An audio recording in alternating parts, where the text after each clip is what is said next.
তারপর থাকবেন আমাদের বোনেরা, তারপর আমরা সবাই থাকবো শিক্ষার্থীরা।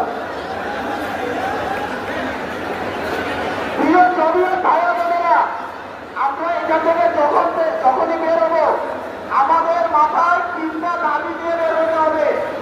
প্রথম দাবি কি? আবাসনের ব্যবস্থা নিশ্চিত না হওয়া পর্যন্ত জগন্নাথ বিশ্ববিদ্যালয়ের কাটছাট না